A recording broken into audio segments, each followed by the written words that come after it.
Greetings, everybody. Welcome back to K Job's Views. I am your host with the most, K Job, and with a new exciting review of the movie Cruella that I was blessed to see the other weekend.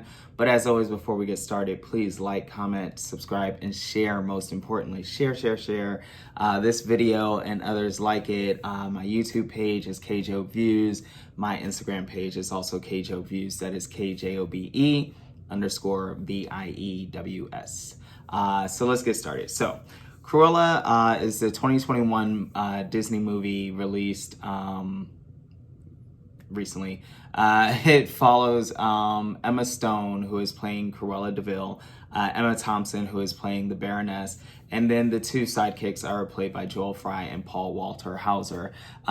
This is Disney's anti-hero movie. This is in the likes of Maleficent, the origin story of one of the more popular Disney villains, Cruella De Vil.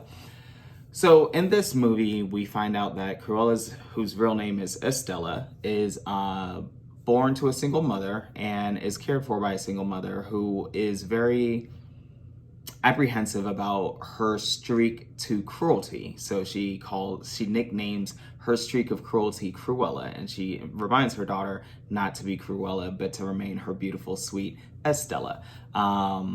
Ultimately, her mother dies in a tragic accident that Estella blames herself for, and she's left completely orphaned, and she's living a life on the streets where she meets Paul Walter Hauser and Joel Fry, and they grow up basically grifting. Now, this is a lesson in grifting, right? Grifting is essentially when you play a role, play a character, pretend to be something else in order to gain access to someone's goods. So it's like a high class thief. You're mixing acting and thievery together, right?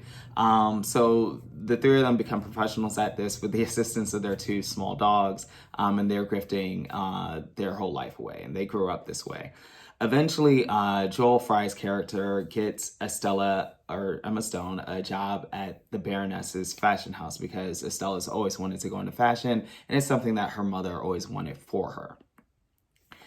Ensues the Devil Wears Prada motif. We see Estella working her way up for the Baroness, who is a very evil, mean character boss.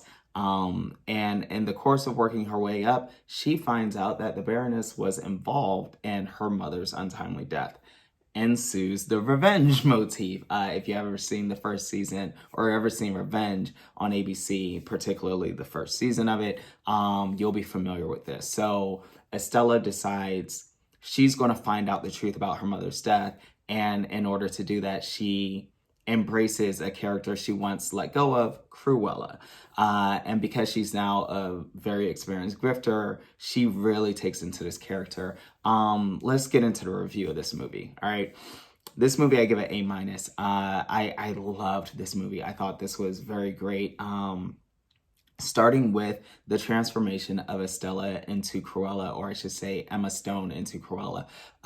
Emma Stone just does a brilliant job performing this role. I didn't recognize her anymore. When she enters the grift as Cruella, it really is watching an actor like take on a role, and so she just does an amazing job, and I think that's what really bumps this movie up so many levels into the A rating. I did think parts of it were muddled once we got into the revenge scenario. It just seemed to be a lot of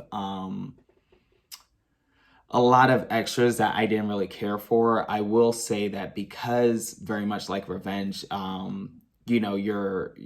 you're plotting, she's engaging in this character to seek the truth, but there's so many different levels to the truth that I think that's how things end up getting muddled to me, but made for a better story because there were so many levels to reveal.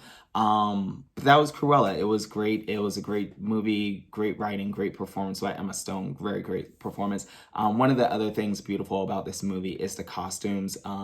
This takes place in London during the late 60s into 70s. So you see a lot of the things that were considered high fashion in London during that time. Very much like Devil Wears Prada, there's a lot of fashion going on in this movie, high fashion, so to speak. So that was also another beautiful thing. Let's go ahead and get into these reviews. The spoilers. So the spoilers for this movie is that the Baroness turns out to be Cruella, Estella's mother. And that's kind of why she was so cruel as a child, is because like mother, like daughter. And then the second spoiler is following the end credits, there is scenes for what could possibly be a sequel. And the scenes are just essentially that one of the Dalmatians that Emma Stone's character takes by the end of the movie is pregnant and has puppies, and she starts gifting these puppies away. So we'll see where that goes. They could easily make a sequel, although I guess 101 Dalmatians technically is a sequel. We'll see. Anyways, thank you so much for checking out this review. Please check out more like it. Like, comment, subscribe, share. And I'll check you guys on the next flick.